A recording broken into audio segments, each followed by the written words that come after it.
Flashbulbs snapped in Seoul, capturing the tense atmosphere as the world's media gathered for a major announcement. Across television screens, anchors delivered the breaking headline with urgency, their voices echoing the shock reverberating through the region.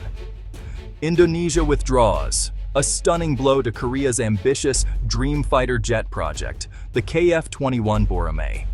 The news ticker scrolled relentlessly, amplifying the gravity of the moment. The newsroom buzzed with activity, phones ringing off the hook, reporters scrambling to verify details, editors shouting instructions. The story was developing by the minute. In Jakarta, defense officials faced a barrage of questions as they confirmed the bombshell. Indonesia was officially out of the KF-21 Boramae program. Years of painstaking cooperation and negotiation suddenly over. The mood was tense, disappointment etched on every face. On social media, industry experts, defense analysts, and ordinary citizens alike reacted with disbelief and speculation. How could a partner so crucial, so deeply involved, walk away from such an ambitious and high-stakes project? The online debate was fierce, with theories and opinions flooding every platform. For South Korea, this was more than just a financial setback. It was a blow to national prestige, strategic planning, and the country's aspirations to become a major player in the global defense industry. The sense of loss was palpable among military officials and engineers alike. Within hours, cameras converged on the South Korean Ministry of Defense. Officials tried to project calm and confidence, but the undertone was clear. This was an unprecedented challenge, and the path forward was uncertain. Meanwhile, rumors and speculation swirled across the internet. Who might step into the gap left by Indonesia? The Philippine flag appeared in more than one speculative meme, as analysts debated whether Manila could become the next partner in this high-profile project. As dawn broke across Asia, the region's defense landscape seemed poised for transformation. The world watched closely, waiting for the next twist in the unfolding KF-21 saga, as new possibilities and uncertainties emerged on the horizon. The KF-21 Boramae project started with big dreams. It was more than just a plan to build another fighter jet. It was a bold leap into the future for South Korea's aerospace ambitions. South Korea wanted to build a fighter jet that could rival the best in the world. The nation set its sights high, determined to prove its technological prowess on the global stage. The aim was simple: replace older jets, boost national defense, and make Korea a top player in aerospace. This project was about securing the skies and inspiring a new generation of engineers and pilots. The program officially launched in 2015, with Indonesia joining as a key partner. Together, they planned to share technology, costs, and risks, forging a unique alliance in the world of defense. The target was clear: develop a 4.5 generation fighter, more advanced than the F-16s, but significantly cheaper than the F-35s. This balance of performance and affordability was crucial for both nations. The goal was not just local strength, but also global sales. Developers envisioned a sleek jet packed with the latest radar, stealth features, and weapon systems. They wanted the KF-21 to be a game changer, attracting interest from air forces around the world. South Korean engineers worked day and night, proud to build something homegrown. Indonesia, in exchange for funding and expertise, would get dozens of planes and a chance to boost its own aerospace industry. This partnership was about more than hardware. It was about sharing knowledge and building trust. By 2021, the first prototype rolled out. It was a moment of hope and excitement, marking a major milestone after years of hard work and collaboration. The Boramae was more than a jet. It was a symbol of Korea's rising ambition and a beacon for partners across Asia. It represented a new chapter, not just for South Korea, but for all nations looking to shape their own destiny in the skies.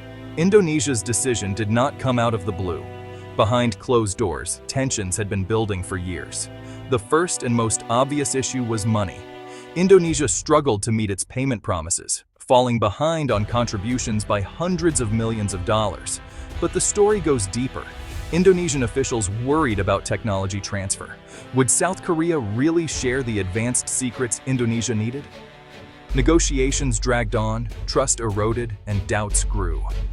Jakarta wanted more than just finished jets. They wanted to build skills for the future. Political winds also changed in Indonesia.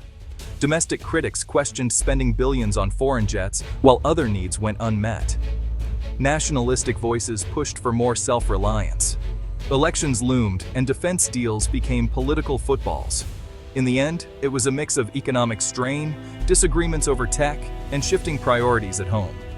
Indonesia made a tough call, one that would send ripples across the region. Indonesia's exit left a hole, not just in the budget, but in the program's momentum. South Korea lost a partner who had pledged to cover 20% of the costs.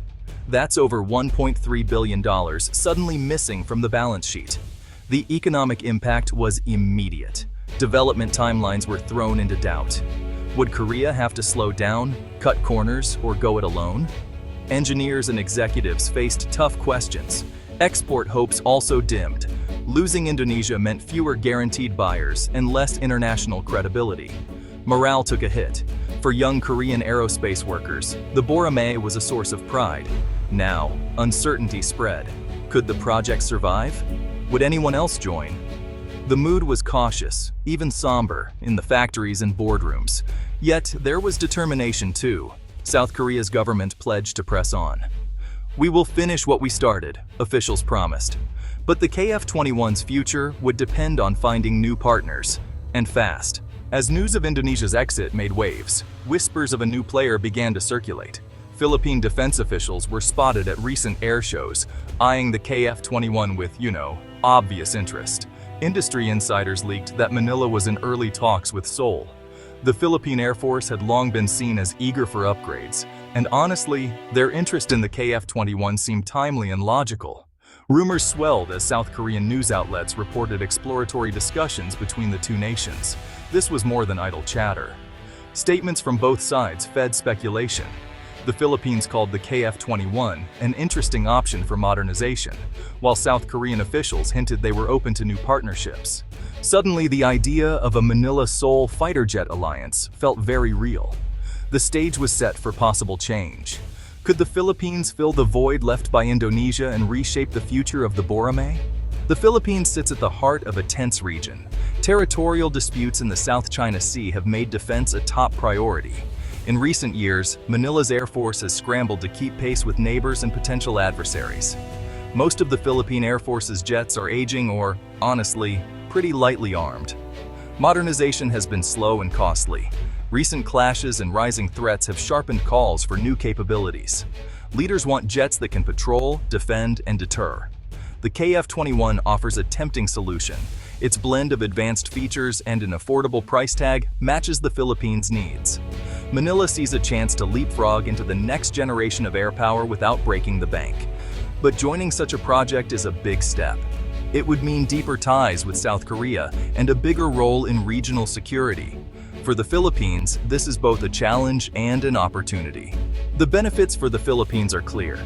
Joining the KF-21 project could bring access to cutting-edge technology and, hopefully, faster delivery of new jets. It would strengthen the alliance with South Korea, opening doors for training and maintenance support. Participation might also boost the local defense industry. Manila could negotiate for parts to be built at home, creating jobs and expertise. Politically, it would signal Manila's commitment to regional security and modernization. But there are risks. The costs could be high, and delays are possible. Sharing in the development means sharing in the uncertainties. Manila would have to invest not just money, but also political capital and trust. There's also the question of sovereignty. How much technology would South Korea be willing to share? Would the Philippines get what it needs, or just finished jets? These are tough questions with no easy answers. South Korea's response to Indonesia's exit was swift but measured. Officials expressed disappointment, but quickly pivoted to confidence and resilience. "We respect Indonesia's decision, but the KF-21 will move forward," they said. Behind the scenes, efforts doubled to find new partners. The Philippines shot to the top of the list, but other countries, like Poland and the UAE, were quietly sounded out. The goal was clear: keep the program alive, spread the costs, and prove Korea's staying power. Allies watched closely. The United States, a longtime friend of both Seoul and Manila, signaled support. China, meanwhile, eyed the shifting alliances with caution. Every move in the fighter jet saga had the potential to change the regional balance. The message from Seoul was unmistakable. The KF-21 would not fail. With or without Indonesia, Korea was determined to see its dream jet take flight. The exit of Indonesia and the possible entry of the Philippines mark a dramatic turning point for the KF-21 Boramae, South Korea's ambitious next-generation fighter jet program. This shift signals not just a change in partners, but a new era for regional defense collaboration in Asia. The project's future now hangs in the balance, shaped by shifting alliances, evolving defense budgets, and the growing ambitions of Asian nations seeking to secure their skies and assert their independence. For South Korea, the stakes are higher than ever before. The success of the KF-21 is not just about national pride, but about technological leadership and strategic influence in a rapidly changing region. If the Philippines joins, the KF-21 could become the centerpiece of a new, integrated regional defense network, strengthening ties among Asian allies and enhancing collective security. Manila would gain vital air combat capabilities, boosting its ability to defend its territory, while Seoul would secure a valuable new partner and expand its defense industry's reach. Together, they could send a clear message to the world. Asia can build its own security, relying on regional cooperation and homegrown innovation. But significant challenges remain on the path ahead. Technology sharing, cost-sharing agreements, and strict development timelines must all be hammered out through careful negotiation and mutual trust.